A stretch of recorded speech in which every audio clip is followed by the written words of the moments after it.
Hey everybody, Griff Hamlin here from Blues Guitar Unleashed. Welcome, thanks for joining me today. In this video, we're going to do something very much at the request of one of my students who has been through, you may have seen, I did a video called The 4-Note Solo. It was a very popular video. It's got a couple million views on YouTube. It's very popular on Facebook.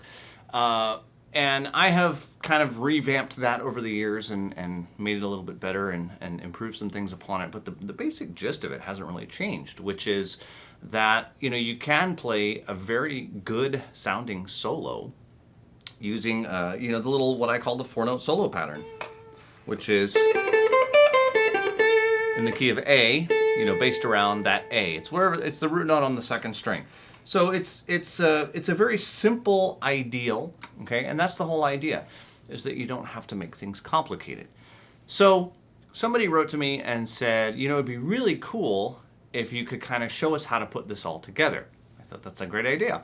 So what we're gonna do is we're gonna take a very simple comping pattern. I've done a video on what I call the comping pattern, and it's a great pattern that you can use over a shuffle feel, swing feel blues, or a slow blues.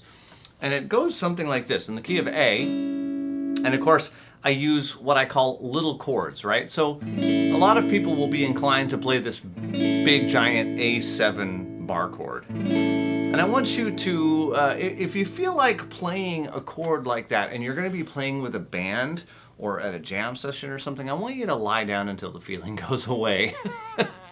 Because it's a mess. It's a big mess. The low end of that chord, those low strings, can be really, really obtrusive, and particularly in a larger setting. So I'm going to play that much.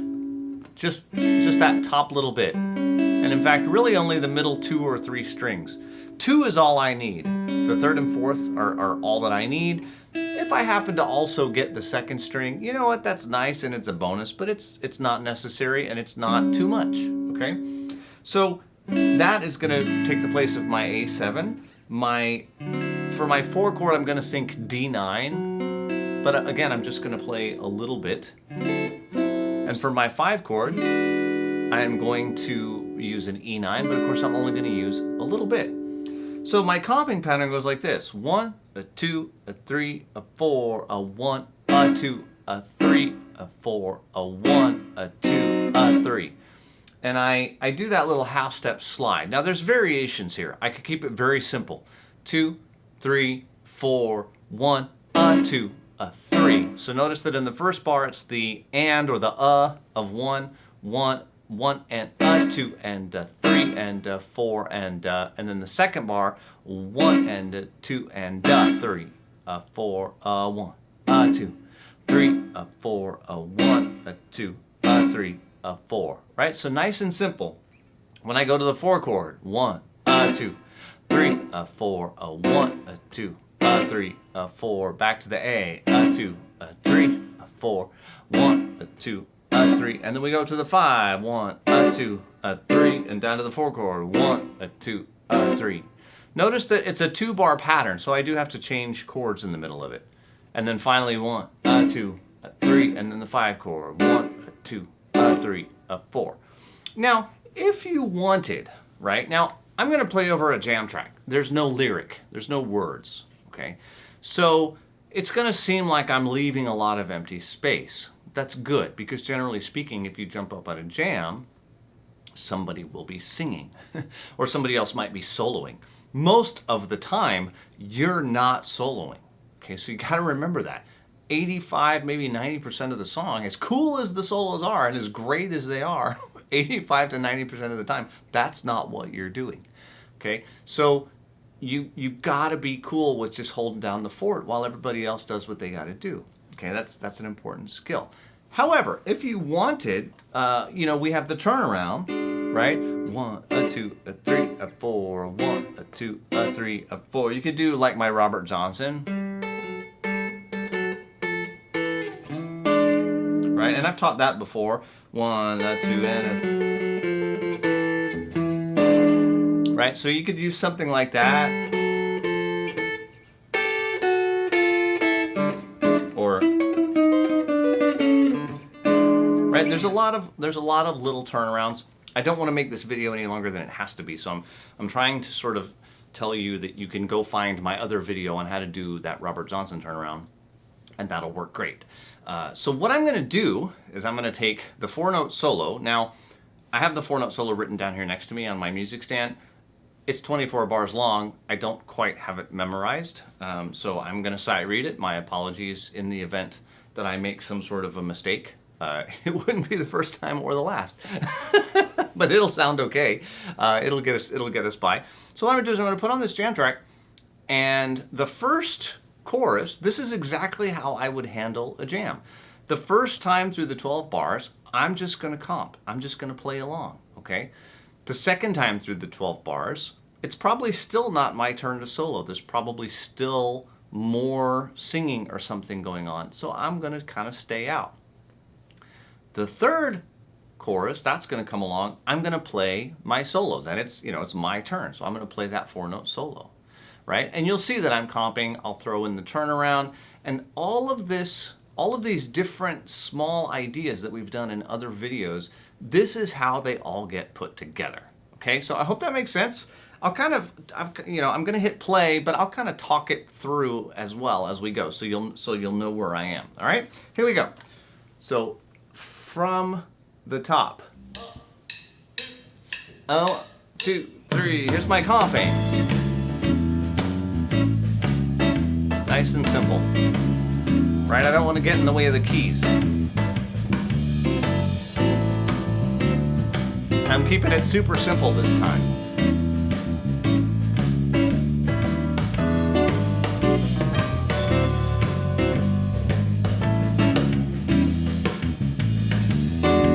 I'll fancy it up. Do a little half-step slide.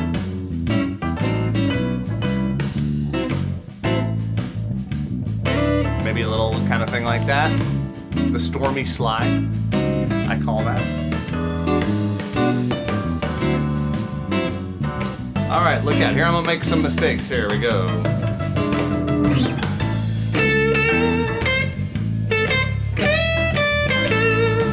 So this is the 4-note solo.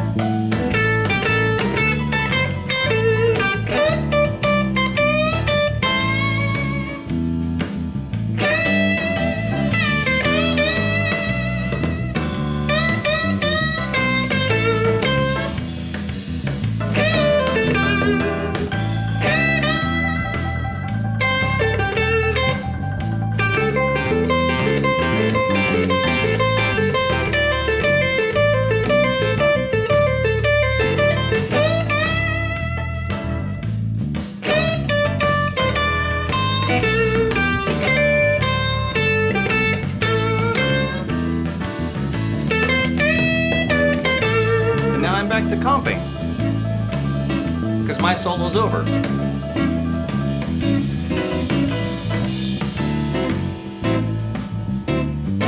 And there may be singing going on here. There might be another solo. I'll assume that there's no vocal. I'll put a little turnaround.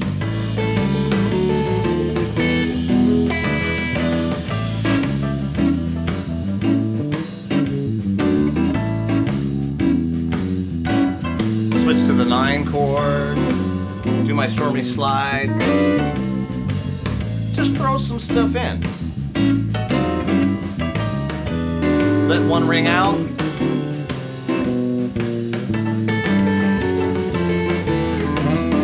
Right? So hopefully you can kind of see, let me turn that down a little bit, hopefully you kind of get the idea. It's not, there's no like specified order that you have to do things. You can, add in some variations, make some changes, make some little adjustments, but overall, you are comping most of the time, right? And then when it's your turn to solo, you play your solo. Now, I could also take little bits and pieces from that solo. Let's say that there's a vocal going on, right? And there's maybe like 2 bars where there's no vocal, right? You want to do some little fill. So I might go through my 4-note solo and just pick some little lick, and it might be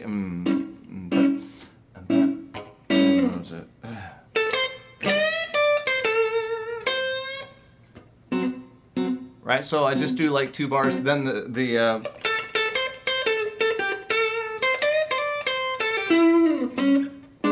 right? And I'm just picking little pieces. Maybe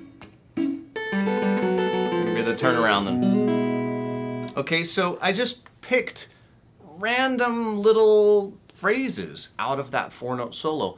They work as little fills between the vocal lines. Now, of course, I don't know what the vocal line is, but I know that commonly, right? Not all the time, but commonly, somebody will sing for a couple bars, and then the harmonica will play a fill, the guitar will play a fill, the keys will play a fill. Somebody will play a fill, and we get a little bit of a call and response thing going on.